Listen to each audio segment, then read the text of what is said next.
evening everyone, this is lecture number first and in this lecture we will discuss mainly problems from chapter number first, electric charges and field of class 12 physics.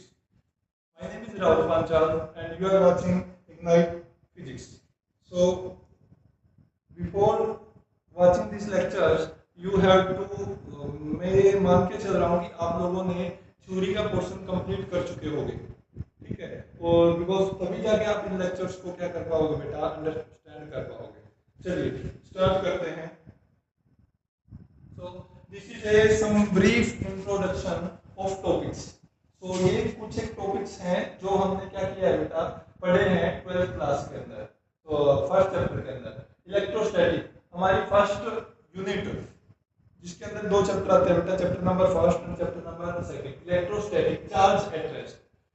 इस first unit के अंदर हम वही चीज पढ़ते हैं कि charge किस में होता है बेटा जी, रेस्ट में होता है। कंडक्टर क्या होता है, इंसुलेटर क्या होता है। कंडक्टर जिसमें चार्ज इजीली मूव कर सकता है, इंसुलेटर जिसमें चार्ज इजीली मूव नहीं कर सकता, ठीक है। सेमीकंडक्टर भी होता है जो बीच की स्टेट होती है, उसकी कंडक्टिविटी टेंपरेचर पे डिपेंड करती है, वो आगे आएगा लास्ट में। Addition of charges, basic property of charges, addition of charges. Charge क्या होता है, चार्ज का जो एडिशन होता है बेटा वो वेक्टर एडिशन होता है, मतलब कि +2 -3 तो -1 हो गया वहां पे। Conservation of charges, charges can neither be created nor be destroyed. एक इंसुलेटेड बॉडी के ऊपर जो टोटल चार्ज होगा वो क्या होगा, सेम रहेगा किसी भी टाइम के बाद अगर आप चेक करोगे तो। क्वांटाइजेशन ऑफ चार्जेस, ये बड़े काम की चीज है भाई, quantization of charges.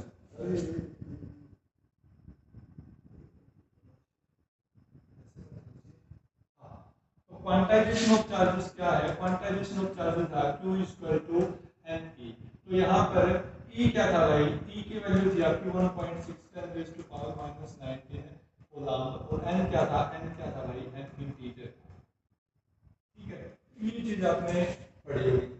Coulomb law ने क्या कहा था, कूलम्ब लॉ ने कहा था कि ये चार्ज है, ये दूसरा चार्ज है, इनको बीच में मिलाने वाली लाइन क्या है, R है, तो इनके बीच में रिपल्सिव फोर्स लग सकता है या अट्रैक्टिव फोर्स लग सकता है।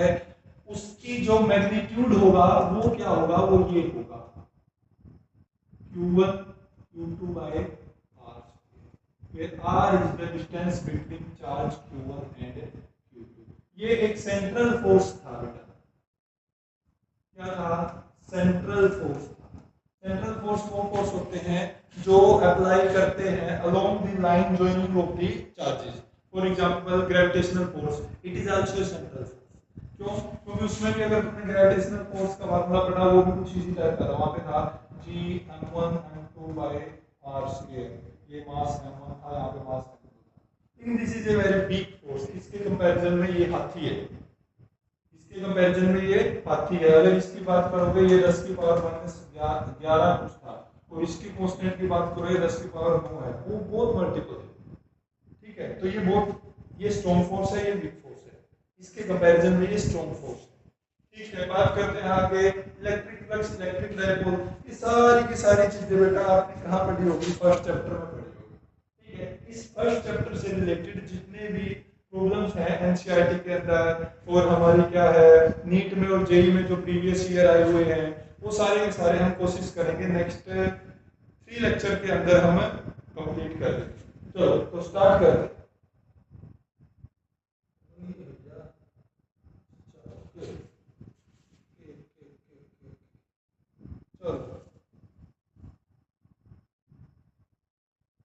This is our question number first. पढ़िए बेटा जी, क्वेश्चन नंबर फर्स्ट क्या कह रहा है आपको, 10⁻9 electron move out of a body to another body every second. हर एक सेकंड 10⁻, लिख सकते हैं क्या यहाँ पे, अब लिख सकते हैं 10⁻9 इलेक्ट्रॉन मूव कर रहे हैं एक बॉडी से दूसरी बॉडी में, कितने, 10⁻9 इलेक्ट्रॉन एक सेकंड के अंदर, ठीक है। तो then the time required to get a total charge of 1 coulomb on the another body। तो इस बॉडी के ऊपर जैसे जैसे इलेक्ट्रॉन जाएंगे चार्ज जाएगा, ठीक है, और इस बॉडी के ऊपर 1 कूलम्ब चार्ज बनने में कितना टाइम लगेगा वो हमें बताना है। ठीक है, तो 1 सेकंड के अंदर आप अगर देखोगे कितने इलेक्ट्रॉन जा रहे हैं भाई, 10⁻⁹ इलेक्ट्रॉन जा रहे हैं। ठीक है, तो 1 सेकंड के अंदर अगर मैं चार्ज की बात करूं तो चार्ज कितना होता है 1.6 10⁻⁻19 कूलम, तो ये हो जाएगा 1.6 10⁻⁻10 कूलम। तो 1 सेकंड के अंदर इतना चार्ज ट्रांसफर हो रहा है। तो अगर मैं बात करूं कि एक कूलम कब ट्रांसफर होगा, तो इसको इधर लेके आओगे तो 1 सेकंड डिवाइड बाय 1.6 10⁻⁻10। हाँ, तो इसको मैं अगर आगे सोल्व करना चाहूँ, इधर लिख देता हूँ भाई मैं, तो क्या होगा कि 1 कूलम चार्ज ट्रांसफर होगा कितने सेकंड के अंदर, ये हो जाएगा 1 डिवाइड बाय 1.6 इनटू में 10⁻⁻ था, तो उसको मैंने क्या कर दिया भाई प्लस का लिख दिया। ठीक है, ये मैंने यहाँ पे ऐसे लिख दिया। तो 1 डिवाइड बाय 1.6 ये होता है 0.625 इनटू 10⁻10 सेकंड। ठीक है जी, एक कूलम चार्ज को ट्रांसफर होने में दूसरी बॉडी पे इतना टाइम लगेगा, बट उसने मेरे से आंसर पूछा ईयर्स के अंदर, तो ये आपका काम हो गया भाई, ये मजदूरी करनी हो गई। कैसे करनी है मजदूरी ये मैं बता देता हूँ। ये तुम्हें दिया हुआ है 10⁻10 सेकंड के अंदर, तो जो है सेकंड है तो उसको मिनट में कन्वर्ट करूंगा, 60 से डिवाइड करूंगा, और ये मिनट में बन गया, घंटों में कन्वर्ट करूंगा, फिर 60 से डिवाइड करूंगा, अब ये घंटों में बन गया, अब 24 से डिवाइड करूंगा क्योंकि दिन के अंदर अभी डेज में आ गया, और अभी क्या करूंगा 365 से डिवाइड करूंगा, तो ये क्या बन गया ईयर्स में आ गया। तो इस पूरे को जब तुम तामझाम को सोल्व करोगे तो तुम्हारा आंसर अप्रोक्स कितना निकल जाएगा 198 ईयर्स आ जाएगा। ठीक है नहीं, ये कैलकुलेशन बेटा तुम लोगों को करके देखनी पड़ेगी। ये चीज मैं करा सकता हूँ, लेकिन वही बात है कि ये टाइम वेस्टिंग वाला सीन है। ठीक है, ये पूरी कैलकुलेशन में करूंगा यहाँ पे 10 मिनट, मेरे 10 मिनट तो नहीं 5 मिनट तो लग ही जाएंगे, ये चीज तुम्हें सोल्व करनी पड़ेगी। ठीक है नहीं है, बेसिकली हमें करना क्या था, ये देखना था कि चार्ज कितना ट्रांसफर हो रहा है, इलेक्ट्रॉन कितने जा रहे हैं, 1 सेकंड में इतने इलेक्ट्रॉन गए, तो इलेक्ट्रॉन का चार्ज रखा है 1 सेकंड में इतने चार्ज गया, और 1 सेकंड में इतना चार्ज जा रहा तो एक कूलम का होगा। तो ये वाला जो पोर्शन है यूनिटरी मेथड छोटी बचपन में करते थे, तो ये इधर आ जाएगा। तो 1 सेकंड बराबर हो गया 1 कूलम चार्ज बराबर हो गया इतने सेकंड के। इस तामझाम को तो आगे कैलकुलेट कर पाओगे क्या, हो जाएगा मेरे हिसाब से, होना चाहिए। चलिए ठीक है, इतना कीजिए। इतना करने के बाद नेक्स्ट क्वेश्चन पे चलते हैं हम लोग। नेक्स्ट क्वेश्चन पे कहाँ से जाएगा, ये यहाँ से जाएगा। हाँ ठीक है, क्वेश्चन नंबर 2 इसको पढ़िए भाई। ये क्या कह रहा है, the nucleus of A helium atom contains 2 protons that are separated by a distance 3 × 10⁻⁻15। ठीक है जी, उसके बाद the magnitude of electrostatic force that each proton exert on the other is। अब सुनिए क्या कहा इन्होंने कहा कि न्यूक्लियस है हीलियम एटम की 2 प्रोटॉन रखती है, बिल्कुल सही बात है। तो 2 प्रोटॉन है हमारे पास न्यूक्लियस, ये हमने क्या किया, न्यूक्लियस ले ली। इस न्यूक्लियस के अंदर ये हमने न्यूक्लियस ले ली, इस न्यूक्लियस के अंदर कह रहा है कि 2 प्रोटॉन है। ठीक है,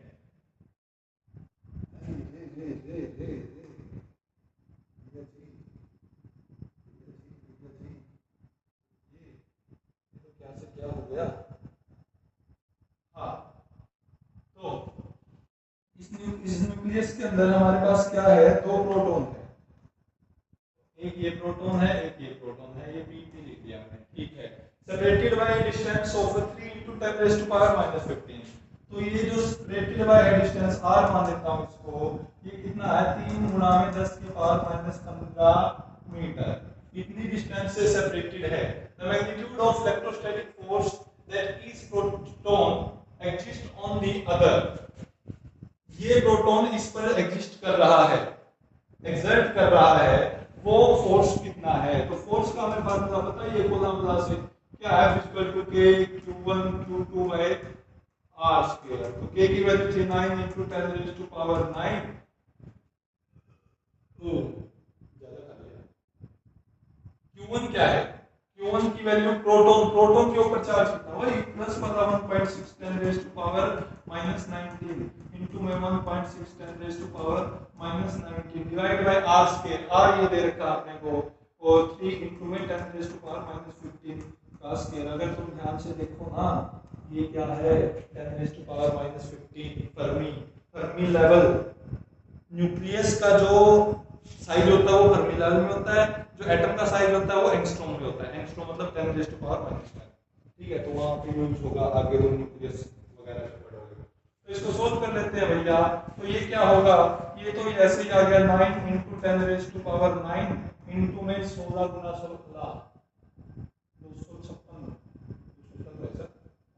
तो ये 2.56 10 raise to power 19 minus 38।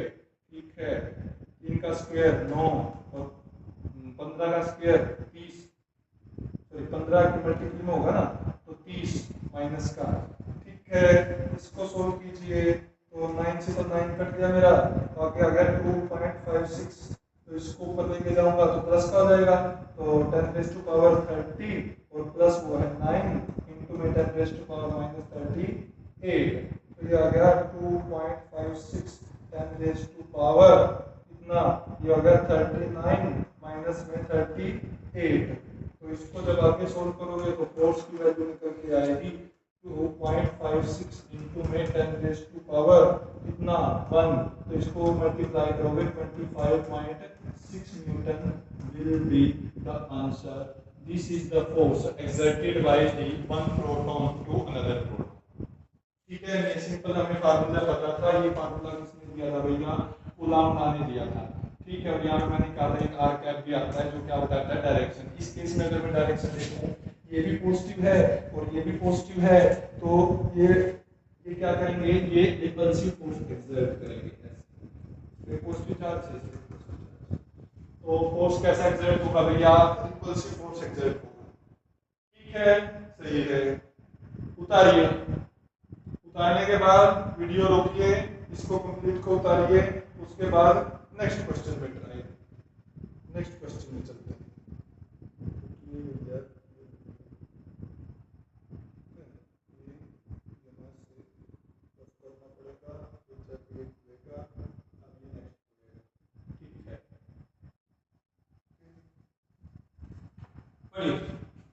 Question number 3 क्या कह रहा है, 2 point charges of 3 microcoulomb and 4 microcoulomb repel each other with a force of 10 Newton. If each is given an additional charge of minus 6 microcoulomb, then new force will be.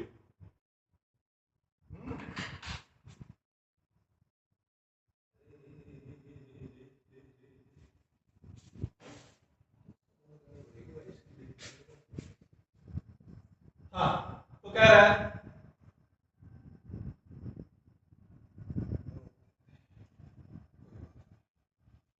मच्छर भी चला पाते हैं, बढ़िया बात। तो 3 माइक्रोकोलाम है, एक 4 माइक्रोकोलाम है। इनके बीच में डिस्टेंस r है, मुझे पता नहीं है कितनी है, लेकिन इनके बीच का फोर्स पता है। तो फोर्स कितना है, फोर्स मुझे दे रखा है 10 न्यूटन। अब जो चीज दी है ना भाई, इसको क्या कर दो, सर्कल कर लिया। ये दे रखा है और पूछा क्या है, ठीक है, 1 2 3 4 5 चीजें दी। तो ये हमें सिचुएशन दे रखी है कि इनके बीच में फोर्स लग रहा है। ठीक है, पहले तो इस फोर्स का फार्मूला लिख लेता हूं। फोर्स उसने दिया 10 न्यूटन, तो फोर्स का formula K Q1 Q2 by r square is equal to 10 newton. ठीक है, ये बात हो गई। This is equation number first मान लेते हैं। अब इसने कहा कि इसमें इतना चार्ज और दे दिया, इतना चार्ज और ऐड कर दिया। अब मैंने कहा था चार्ज क्या है, अलजेब्रिक सम, अलजेब्रिक सम है, तो इसमें इसको ऐड करोगे तो ये है कितना, +3 -6, तो ऐड हो गए माइनस, आ जाएगा भाई। तो जब इसको सोल्व करोगे भाई, ये तो क्या था 3 माइक्रो मतलब 10⁻⁻�6 इनटू में 4 माइक्रो मतलब 10⁻⁻�6 डिवाइड बाय r बराबर है 10। ये तो थी इक्वेशन नंबर 1, इसको मान लेते हैं इक्वेशन नंबर 1। और अगर मैं बात करूं एडिशनल चार्ज देने के बाद मेरे पास क्या बचेगा, वो बचेगा मेरे पास k इनटू में पर एडिशनल चार्ज दिया तो फाइनल मेरा चार्ज बना कितना -3 10⁻⁻�6। और यहाँ पे 4 था पहले, 4 पे मैंने क्या किया -6 और 4 दे दिया तो कितना बचा -2 इंटू 10⁻⁻�6।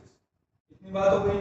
तो डिवाइड बाय r स्क्वायर, ये आ गया भाई तुम्हारा नया फोर्स। तो तुमसे पूछ रहा है तुम क्या करो, इक्वेशन ही इसको मान लो क्या सेकंड इक्वेशन को फर्स्ट इक्वेशन से क्या कर दो भैया जी, डिवाइड कर दो। यहाँ पे आ जाएगा k इनटू में माइनस से माइनस कट जाएगा तो सीधा लिख सकता हूँ इसको 3 इनटू में 10⁻⁻�6 इनटू में 2 इनटू में 10⁻⁻�6 डिवाइड बाय r स्क्वायर बराबर हो जाएगा नई वाला फॉर्म। ओके, तो इससे जो कट रहा है हम लोग काट लेते हैं, ये कट गया, ये कट गया, ठीक है। और क्या है, और 3 से 3 कट गया, ये 10⁻⁶ से 6 कट जाएगा, और ये 2 था तो यहाँ पे क्या आ जाएगा 2। तो हमारे पास बचा क्या है देख लेते हैं। यहाँ से जब सोल्व करोगे भाई तुम्हारे पास आएगा 2, इधर बचेगा, इधर क्या बचेगा 2 बचेगा, और बराबर क्या आएगा 10 डिवाइड बाय क्या आ जाएगा नया फोर्स। तो नया फोर्स बराबर आ जाएगा 10 डिवाइड बाय 2 बराबर हो जाएगा 5 न्यूटन। ठीक है, तो जो नया फोर्स आएगा ना भैया वो क्या आ जाएगा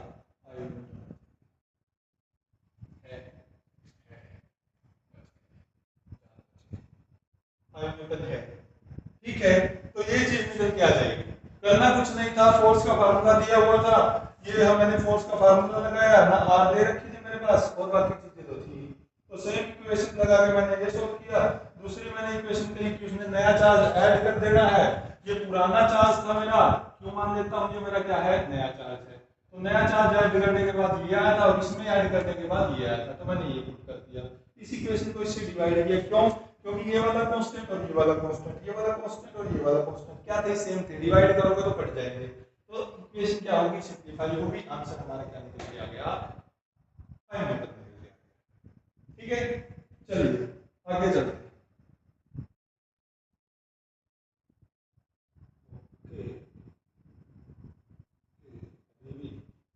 अब चलेगा ये, हिसाब आने में टाइम लगेगा थोड़ा सा। पढ़िए क्वेश्चन नंबर 4।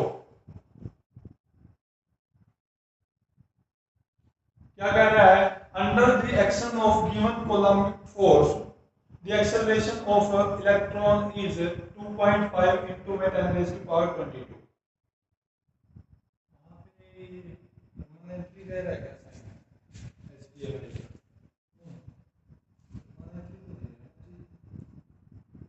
ठीक है।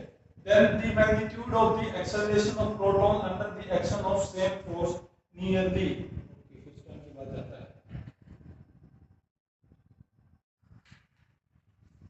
क्वेश्चन पढ़िए भाई, क्या कहा, कोलम्बिक फोर्स से एक्सेलरेशन इलेक्ट्रॉन के अंदर जो प्रेजेंट हो रहा है वो ये है। एक चीज तो तुम्हें ये बताइए मीटर पर सेकंड स्क्वायर लिखेगा, ठीक है। The magnitude of acceleration of the proton under the action of the same force nearly, ठीक है।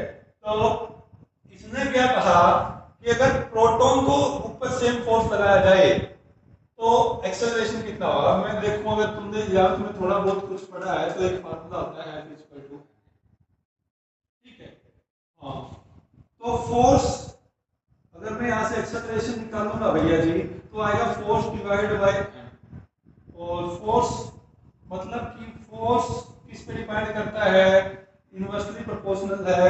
फोर्स तो चलो ठीक है, आपका चार्ज पे डिपेंड करता है, ठीक है। और चार्ज तो अगर इलेक्ट्रॉन पे देखें और प्रोटॉन पे देखें क्या है सेम है, तो फोर्स तो क्या लगेगा सेम, लेकिन एक्सेलरेशन क्या है इनवर्सली प्रोपोर्शनल हो गया किसके मास।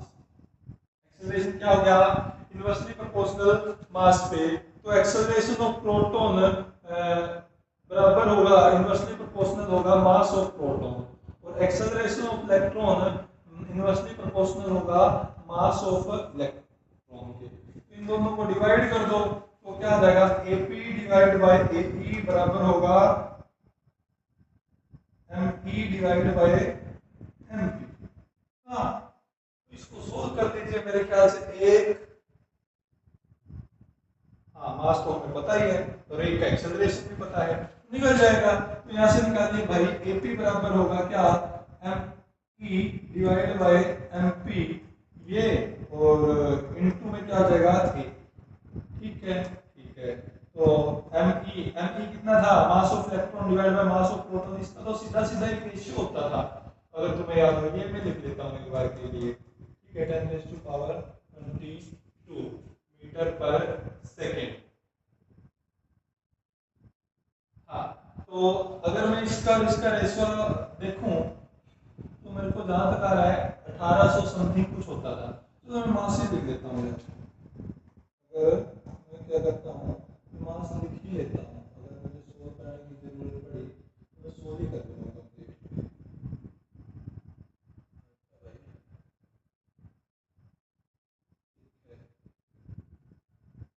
तो यहाँ पे मास ऑफ इलेक्ट्रॉन और मास ऑफ वो कितना होता है, 9.1 10 टू पावर माइनस 20 31 ऐसा कुछ होता था।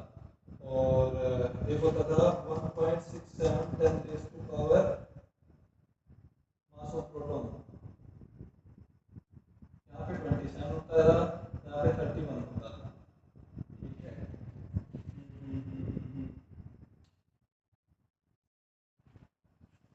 तो ये हमारा निकल के आएगा कितना, 5.44 इंटू में 10⁻31 ऊपर है और नीचे क्या है 27। तो इसको देखोगे आप लोग कितना ऊपर चले जाएंगे, -31 -27 इंटू में 2.5 इंटू में 10⁻22। ठीक है, ऊपर जाएगी तो प्लस की बनेगी भैया जी। तो 4 आ गया। तो 5.44 इंटू में 10⁻4 इंटू में 2.5 इंटू में 10⁻22। ओके, ठीक है। तो इसको जब आप लोग क्या करोगे भाई, सोल्व करोगे तो इसको निकालोगे, इसकी और इसकी मल्टीप्लाई, 544 इंटू में 25, तो 25 चौका 5 चौका 20, 5 चौका 20 20 और 2 22 25 22, 2 से करोगे 8 8 10, तो कितना हो गया 0 10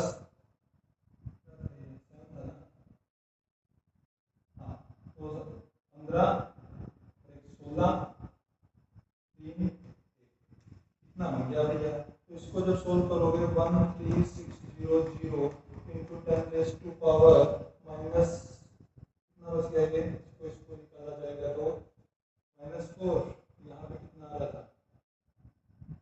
पॉजिटिव था, ये आ गया 4 चलाएगा तो +18। इसको करोगे तो 1 पॉइंट में निकालना तो 1 2 3 4 1.36 10⁻⁴ 22 है। 22 पावर में कहाँ गड़बड़ कर दी भैया,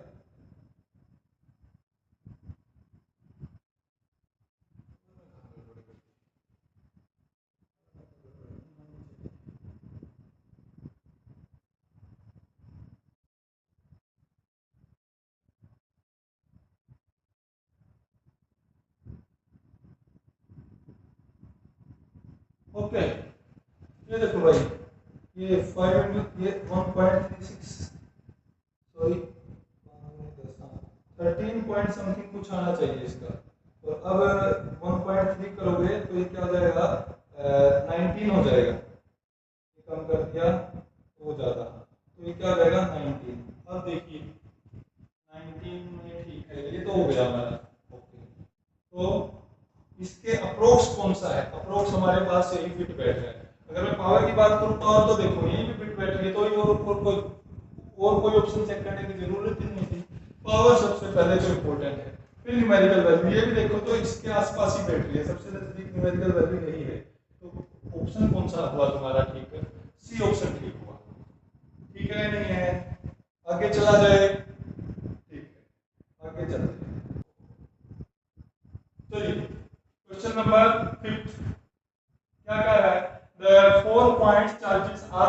placed at the corner of a square ABCD of side 10 centimeter as shown in the figure. The force on the charge of 1 microcoulomb placed at the center of the square is. तो यहाँ पर कोई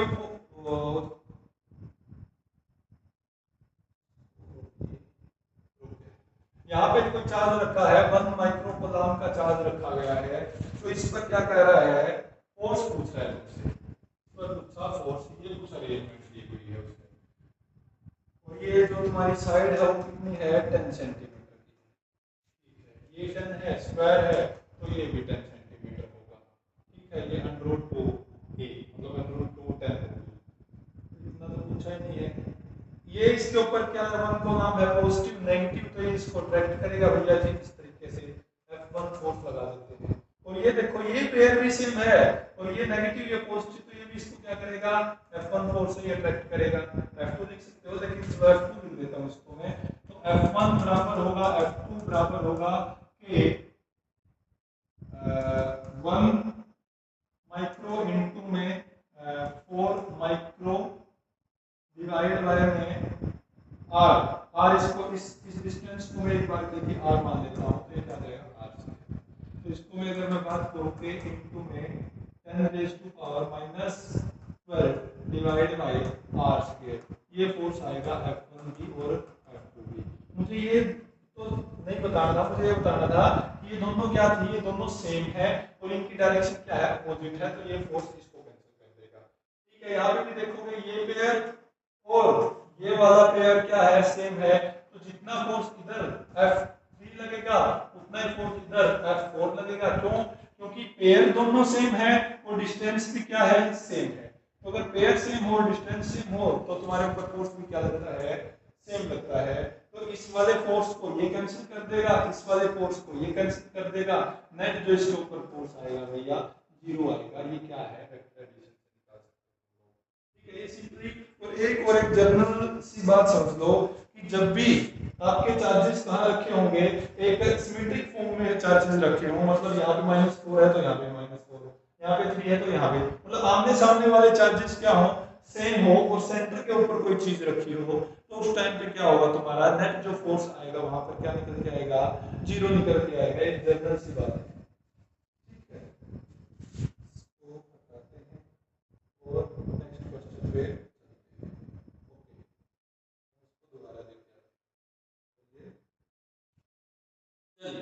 question क्या कह रहा है, देखिए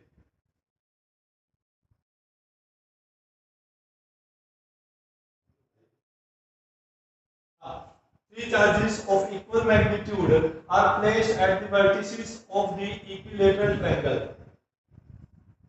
तीन चार्जेस है इक्वल मैग्नीट्यूड के हैं, कह रहा है कि यहाँ पर भी क्यू रखा है, यहाँ पर भी क्यू रखा है और यहाँ पर भी क्यू रखा है, ऑफ साइड 1 ये 1 मीटर की है, ये भी इक्विलेटरल है तो ये भी 1 मीटर होगी, और इक्विलेटरल है तो ये भी 1 मीटर होगी, ठीक है। अगर एंगल की बात करूं ये 60 होगा, ये 60 होगा, ये भी कितना होगा भाई 60 होगा, इतना तो मुझे पता है, ठीक है। और ये सेंट्रोइड पे रखा है, तो सेंट्रोइड पे रखा है तो इसको मैं एक बार के लिए r मान लेता हूं, ये भी r होगा, ये भी r होगा, ठीक है। और ये बीच में डिवाइड करेगा तो इधर एंगल कितना आएगा 30, इधर कितना आएगा 30, और ये 30 30 60 बचा कितना 120, तो यहाँ पर एंगल 120, यहाँ पे एंगल 120, ठीक है। अब बात करते हैं इसकी, तीन चार्जेस है, क्यू रखा हुआ है, the force on the charge capital Q, तो जो बीच में जो चार्ज है ना भैया यहाँ पे कैपिटल क्यू है और ऊपर क्या है तीन चार्जेस, इसके ऊपर फोर्स लग कितना रहा है, एक तो पीछे वाला रूल भी लगा सकते हो तुम लोग कि सिमेट्रिक है, देखो कोई भी सिमेट्रिक हर जगह चार्ज क्यू रखा हुआ है, तो सेंटर पे पूछ रहा है 0 आना चाहिए, आंसर तो पता चल गया क्या आना चाहिए 0, लेकिन मैं इसको निकाल भी सकता हूं, तो अगर ये यहां से मैं देखूं ये पॉजिटिव मान लिया, वो दिया हुआ है पॉजिटिव, तो ये भी क्या है पॉजिटिव क्यू मान लिया, तो इनके ऊपर चार्ज का फोर्स कैसे लगेगा भाई इस तरफ लगेगा, इसका फोर्स इसके ऊपर कैसे लगेगा इस तरफ लगेगा, इसका फोर्स इसके ऊपर कैसे लगेगा इस तरफ लगेगा। यहां से एक चीज तुम ध्यान देखो कि ये क्यू है ये क्यू है, ये स्मॉल क्यू है ये कैपिटल क्यू है, ये स्मॉल क्यू है, ये कैपिटल क्यू है, ये स्मॉल क्यू है, ये कैपिटल क्यू है, पेयर सेम है, रेडियस रेडियस रेडियस आर भी सेम है। दो ही चीजों पे तो डिपेंड करता है फोर्स, कैपिटल क्यू मतलब चार्जेस पे, Q1 Q2 पे और आर पे, तीन चीज हो गई। ठीक है, तो तीनों पेयर तो क्या है, ऊपर वाले सेम है और रेडियस भी क्या है, सेम है। तो मतलब यहाँ पे भी फोर्स F आएगा, यहाँ पे भी F आएगा, यहाँ पे भी F आएगा। तो तुम्हारा जो F की वैल्यू होगी वो क्या होगी, K Q by R square, ये वैल्यू होगी तीनों F। अब बात है इसका जो रिजल्टेंट आना चाहिए वो जीरो आना चाहिए, वो क्यों जीरो आएगा जी, उसके बारे में बात कर लेते हैं। चलिए मैं इसको और इसको एक बार के लिए सोल्व कर लेता हूँ। यहाँ से अगर तुम देखोगे, अरे उल्टा बना दिया,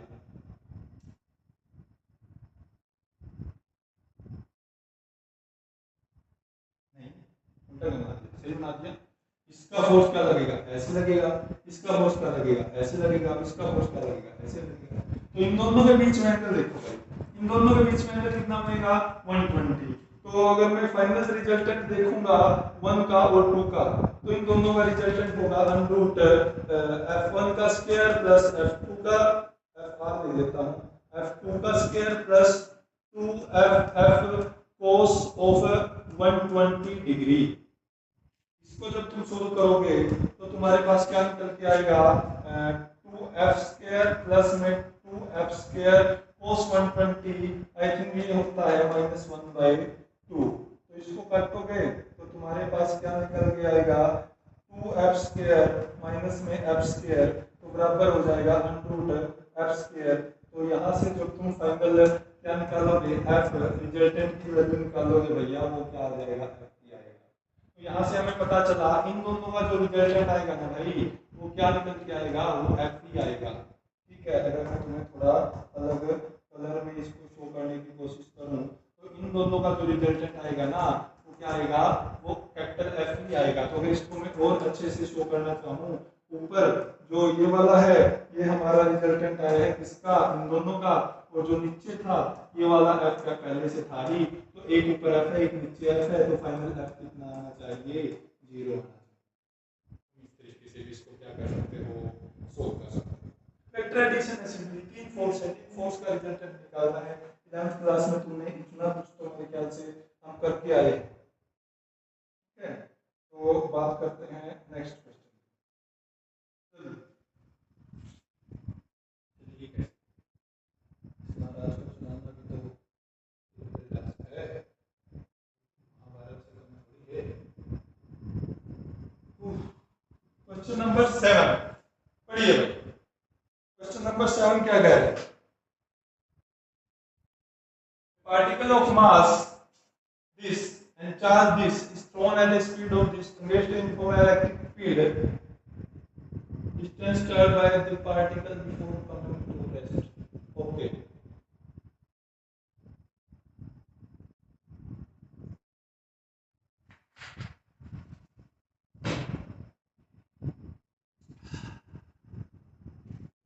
क्या कहा, एक तो जो दिया ना पहले तो वो लिख दो यार, ये चीज दे रखी है, येलो पेन, ये दिया है, ये दिया है, ये दिया है, ये वाली चीज पूछा क्या है, ये वाली चीज पूछी। ठीक है, तो मैं लिख लेता हूँ एक बार के लिए, भूल जाऊँ अदरवाइज। मास दे रखा है 10⁻⁻⁻1 किलोग्राम, मतलब चलो इतने यूज करता हूँ किलोग्राम। चार्ज दे रखा है उसके ऊपर 5 माइक्रो 10⁻⁻6 कूलम। तुम क्वेश्चन निकालोगे माइक्रो बोलोगे, क्वेश्चन निकालोगे माइक्रो बोलोगे, ध्यान रखना। ठीक है, स्पीड दे रखी है कितनी, किया तो इनिशियल स्पीड मान लेता हूँ 20 मीटर पर सेकेंड। यूनिफॉर्म इलेक्ट्रिक फील्ड की स्ट्रेंथ दे रखी है 2 गुणा में 10⁵ न्यूटन पर। मान लेता हूँ मैं यहाँ पे मेरा इलेक्ट्रिक फील्ड मैंने अप्लाई किया,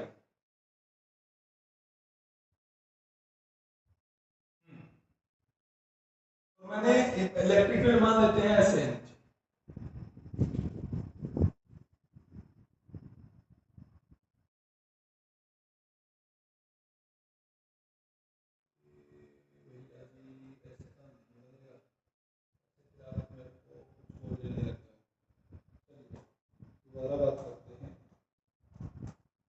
लेते हैं मैंने यहाँ पे इलेक्ट्रिक फील्ड अप्लाई कर दी जिसकी डायरेक्ट इस टाइप से, जिसकी वैल्यू दे रखी है सामने वाले में 2 × 10⁵ न्यूटन पर कूलम। ठीक है, उसकी इनिशियल स्पीड दे रखी है u, इसके बराबर है 20 मीटर पर सेकेंड। ओके, उसका मास भी दे रखा है। मास से मुझे क्या मतलब है, मुझे मतलब होगा क्योंकि इलेक्ट्रिक फील्ड दे रखी है, मास है तो एक्सीलरेशन निकाल सकता हूँ। ठीक है, फोर्स निकाल सकता हूँ। ठीक है, तो चार्ज दे रखा है। देखिए भाई, बेसिकली ये यहाँ से स्टार्ट हुआ है और यहाँ पर जाके रुक गया है, डिस्टेंस में यहाँ पे रुक गया है, यहाँ से स्टार्ट हुआ है और ये डिस्टेंस पूछ रहा है। ये आधा क्वेश्चन तो मुझे ऐसे समझ में आ रहा है कि ये 11th क्लास का क्वेश्चन है। u दे रखा है, p दे रखा है, डिस्टेंस पूछ रहा है। एक चीज और होनी चाहिए, मेरे पास एक्सेलरेशन होना चाहिए। अगर मेरे पास एक्सेलरेशन है तो मैं कोई इक्वेशन यूज कर दूंगा, कौन सी, v² - u² = 2as। ये इक्वेशन यूज करके मैं यहाँ से s की वैल्यू क्या कर दूंगा, s की वैल्यू निकाल दूंगा। क्या आएगी, v² - u² = 2a। तो यहाँ से s निकल जाएगा। ठीक है, इससे नीचे वाली बात तो समझ में आई। अब बात आई है कि एक्सेलरेशन कैसे निकलेगा। एक्सेलरेशन की अगर मैं बात करूं तो F = होता है ma। इतनी बात समझ आई। फोर्स निकाल लो जी, एक्सेलरेशन निकल जाएगा। ठीक है, लेकिन फोर्स कौन सा लग रहा है, इलेक्ट्रिक फोर्स लग रहा है। तो इलेक्ट्रिक फोर्स मेरे पास q × e भी होता है, इलेक्ट्रिक फोर्स का फार्मूला। तो यहाँ से एक्सेलरेशन अगर मैं निकालूं क्या हो जाएगा, qe डिवाइड बाय में m। ओके, अरे बन गई बात, एक्सेलरेशन आ गया, वहां पे पुट कर दूंगा मैं यार। तो ठीक है, तो बात करते हैं q, चार्ज कितना है 5 × -10⁻⁻6। इलेक्ट्रिक फील्ड कितनी है, इलेक्ट्रिक फील्ड कहां गई, 2 × 10⁻5 डिवाइड बाय मास कितना है, ये रहा 10⁻⁻1। तो एक्सेलरेशन मेरे पास कितना निकल के आएगा, 5 × 10 × 10⁻⁻6 × 10⁻5 डिवाइड बाय 10⁻⁻। ओके, तो 5 और 1 6, तो ये हो जाएगा 10⁻6 × 10⁻⁻6 और डिवाइड बाय 10⁻⁻1। तो इसको जब सोल्व करोगे तो एक्सेलरेशन की वैल्यू आ जाएगी 10 के ऊपर ले गया और माइनस से पहुंचे तो क्या आ गया, ये बना गया। ठीक है, तो एक्सेलरेशन आ गया भैया 10 मीटर/सेकंड स्क्वायर। तो अगर एक्सेलरेशन मेरे पास निकल गया तो समस्या ही कुछ नहीं होती। v² कितना दिया हुआ है, v दिया हुआ है 20 मीटर पर सेकंड। तो 20 का स्क्वायर माइनस में u तो 0 है। 20 का स्क्वायर कितना है, 20 का स्क्वायर डिवाइड बाय 2 * में एक्सेलरेशन आया है मेरा 10। ठीक है, 20 का स्क्वायर क्या आ जाएगा 400 डिवाइड बाय में तो 20, क्या आ जाएगा 0 से 0 कट जाएगा, इसको काटो तो कितना आ जाएगा 20 मीटर। है क्या, नहीं है, 20 मीटर आंसर में नहीं है। कहाँ समस्या है,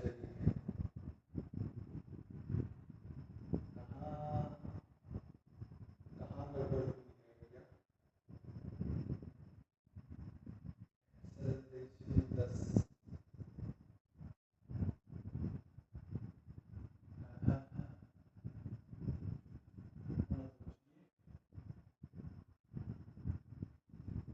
भाई चेक एक बार, दिक्कत कहाँ आ गई,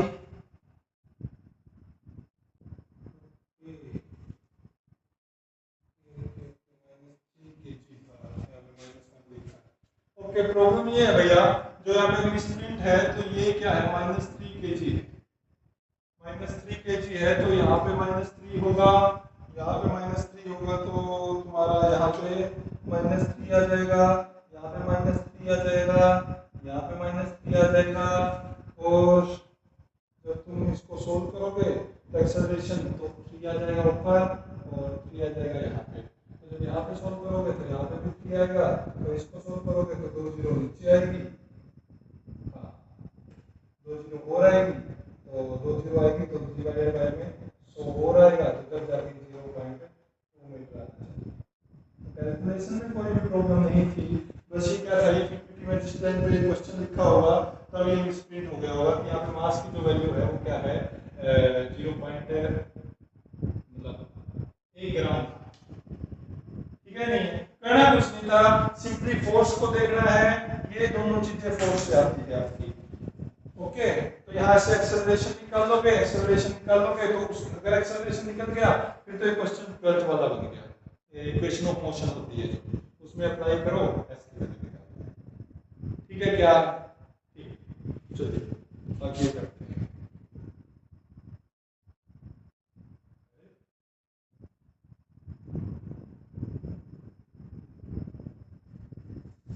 ये नहीं चलाना आया मेरे को, इतने दिन हो गए इसको चलाते हुए, तब भी जाके कहीं ना कहीं प्रॉब्लम क्रिएट कर ही देता है। Question number 8, force act on the charge, this intensity of electric field।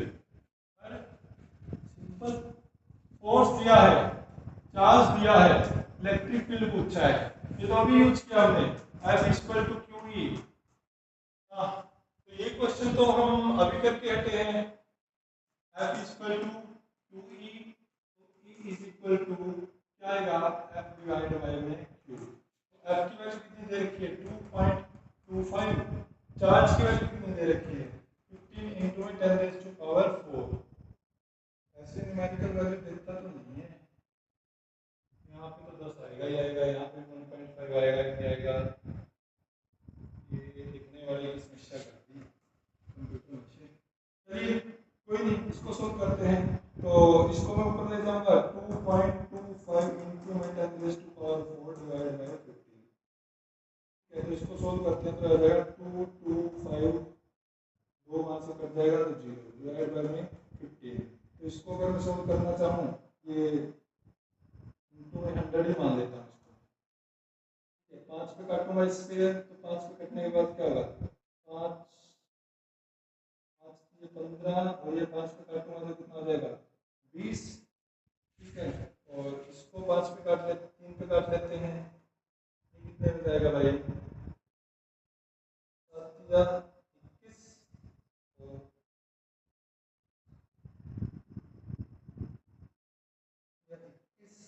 क्या गया 15,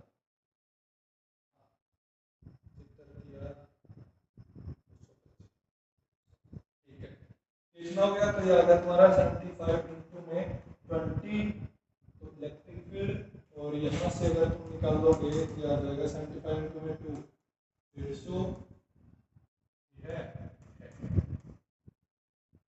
ये ऑप्शन हो जाएगा, बी अच्छा हो जाएगा, सी ऑप्शन हो जाएगा। देखिए एक बार इसको,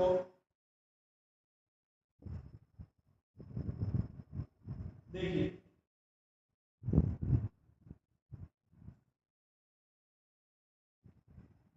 हो गया, नेक्स्ट क्वेश्चन की तरफ। ओके, भैया वाह, क्या कह रहा है,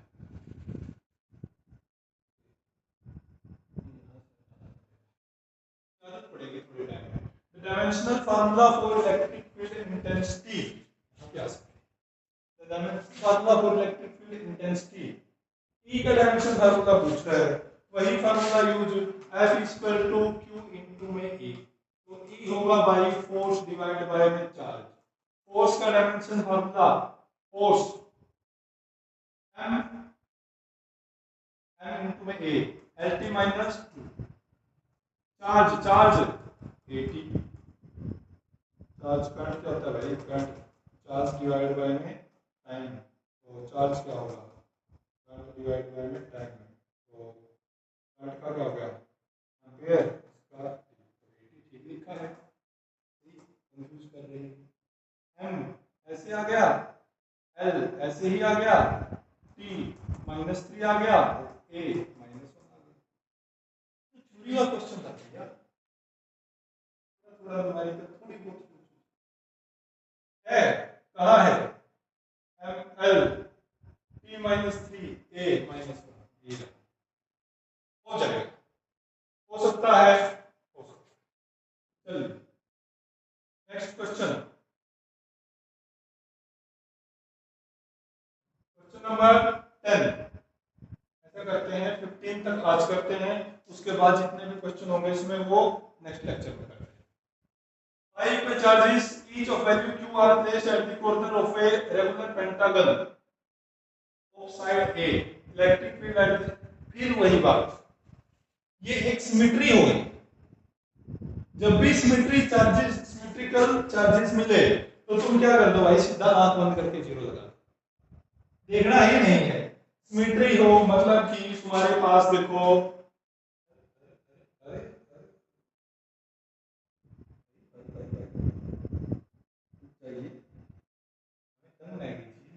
सिमेट्री हो जैसे ये ट्रायंगल हो गई बेटा, यहाँ पे क्यू, यहाँ पे क्यू, यहाँ पे क्यू, ये स्क्वायर हो गया, यहाँ पे क्यू, यहाँ पे क्यू, यहाँ पे क्यू, स्क्वायर के साथ यहाँ पे तो प्लस टू प्लस मतलब चेंजेस भी हो गया, आमने सामने वाले होंगे तब भी हो जाएगा। ठीक है, सिमेट्री में ये वाली सिचुएशन आ गई। या फिर तुम्हारे पास क्या हो गया, ये इसको क्या करते हैं हेक्सागन, जिसकी ये मतलब अगर ये इसका सेंटर है तो ये भी ए होती है, ये भी ओ होती है। यहाँ पर भी क्या आएगा, अगर हर जगह क्या लिखा है टू लिखा है तो यहाँ पर भी क्या आएगा आंसर, तो सिमेट्री कभी भी प्रेजेंट मिल जाए और इसको करते करते लास्ट नंबर ऑफ साइड मतलब एक सर्कल बन गया और फिर सेंटर पे लिखा है, तब भी क्या आएगा, अगर यहाँ पे चार्ज है, यहाँ पे चार्ज है, यहाँ पे चार्ज है, ये line charge continuous charge distribution वाला हो गया, तो इस केस में भी आंसर क्या आएगा तुम्हारा जीरो। सेंटर पे अगर तुम रखोगे तो आंसर क्या बनेगा, जीरो आंसर बनेगा। तो इस केस में अगर सिंपल सी बात बताऊं, यहाँ क्यू, यहाँ क्यू, यहाँ क्यू, हर जगह क्यू है, सिमेट्री बन गई, बीच में पूछ रहा है सेंटर पे तो आंसर आएगा जीरो, कोई टेंशन वाली बात है कर पाओगे क्या? हाँ, वेक्टर एडिशन से भी इसको सोल्व किया जा सकता है, ऐसी बात नहीं। हाँ, लेकिन वेक्टर एडिशन से सोल्व करोगे तो तुम्हें एक समस्या आएगी, क्या समस्या आएगी वो मैं तुम्हें बता देता हूँ, कहीं तुम फिर बाद में कहो सर आपने ये हमें बताया नहीं था, ये तो आपने बात गलत कर दिया, ऐसे तो नहीं चलेगा, ठीक है ना। तो जब यहाँ का एंगल निकालोगे ना बेटा, इसका फोर्स मान लो इधर लगा, इसका फोर्स मान लो इधर लगा, तो ये वाले एंगल के ऊपर क्या आएगी बात आएगी, इस वाले एंगल के ऊपर जब बात आएगी तो तुम्हारा ये टोटल एंगल कितना होता है 360, और 360 डिवाइड बाय 5, तो इसको यहाँ पे इसको मैं 10 मान लेता हूँ, तो हो गया कितना आ गया 72 डिग्री को तुम क्या कर सकते हो बेटा, कैलकुलेटर का यूज करके सोल्व कर सकते हो, क्योंकि 72 डिग्री पे वहां पे आता ना कि a square b square plus 2ab cos theta, वो cos 72 तुम्हें सीधा नहीं पता होगा, तुम्हें वहां पे कैलकुलेटर यूज करना है, इतना सा टास्क, ठीक है, आंसर जीरो आएगा। क्यों आएगा, सिमेट्री प्रेजेंट है इसलिए आएगा, ठीक है। इससे रिलेटेड एक आगे भी क्वेश्चन डाला हुआ है, तुम्हें दिखाते हैं। In question number 10, what will be the electric field at O if charge from one of the corner is removed? अब सिचुएशन इसने चेंज कर दी, क्या दे रहा है, मान लीजिए A से चार्ज रिमूव कर दिया,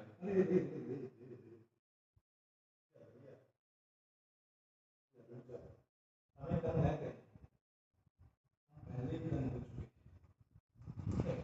हाँ, तो अब कह रहा है कि यहाँ का चार्ज रिमूव कर दिया, अब सिचुएशन को बताओ, अब बताओ क्या होगा।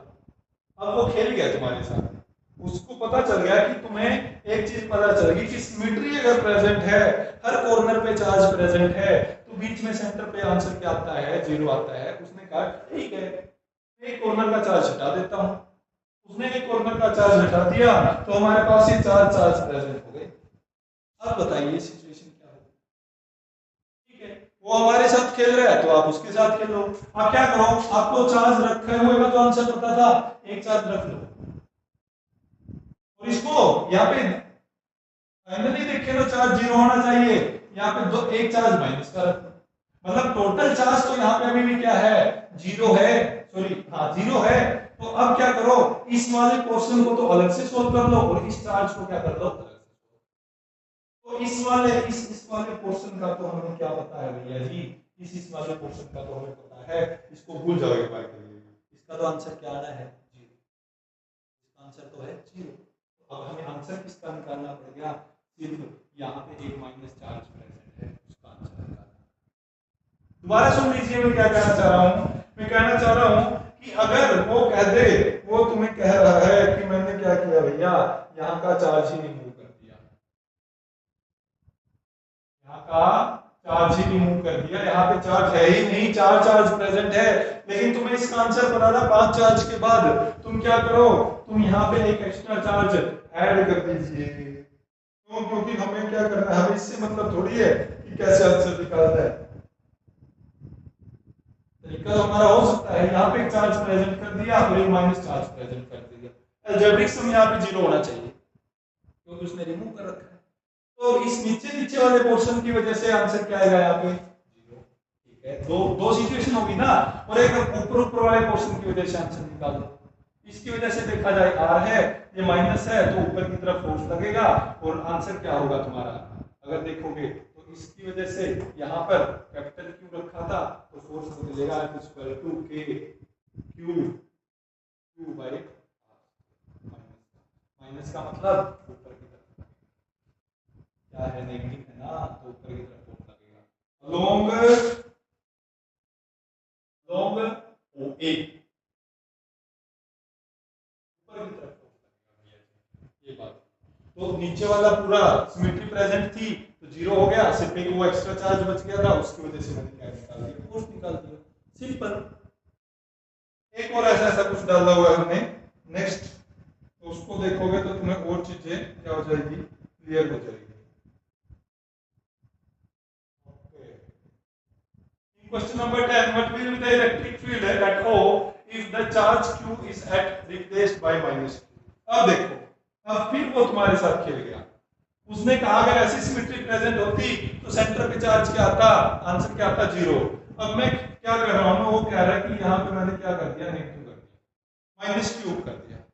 अब तो सिमेट्री प्रेजेंट नहीं है, ठीक है कोई बात नहीं, मैं क्या करूंगा, मैं एक बार तो सिमेट्री बनाऊंगा, एक बार सिमेट्री बनाने के लिए मैं क्या करूंगा, मैं यहाँ पे माइनस क्यू था, इस माइनस क्यू को मैं यहाँ पे लिख देता हूँ एक बार, ठीक है, यहाँ पे कुछ भी नहीं, ये मान के, ठीक है, ये माइनस क्यू था, मैंने यहाँ पे लिख दिया अलग से।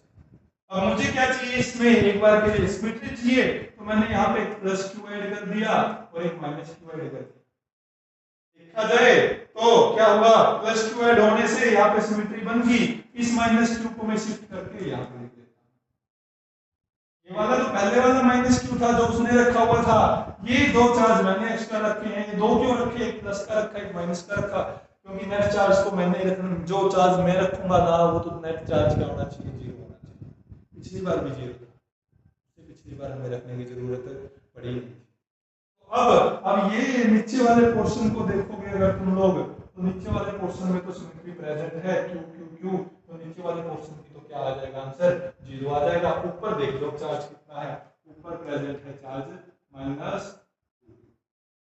कितना प्रेजेंट है, माइनस तो यहाँ पे रेडियस r, यहाँ पर तो फोर्स कितना लगेगा minus k minus Q Q और क्यू डिवाइड बाय r,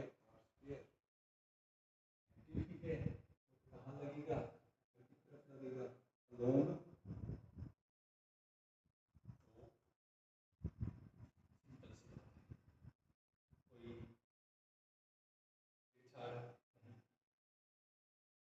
ठीक है क्या, तुम्हें खास ख्याल रखना है कि एक बार तो सिमेट्री बना लेना, जो भी एक्स्ट्रा चार्ज आ रहा है सारे को ऊपर, सिमेट्री प्रेजेंट की वजह से ये सारे हैंडल हो जाएंगे, फिर ऊपर वाले चार्ज की वजह से फोर्स लगेगा आपकी बात, क्यों नेगेटिव पॉजिटिव अट्रैक्ट करेगा, हो पाएगा।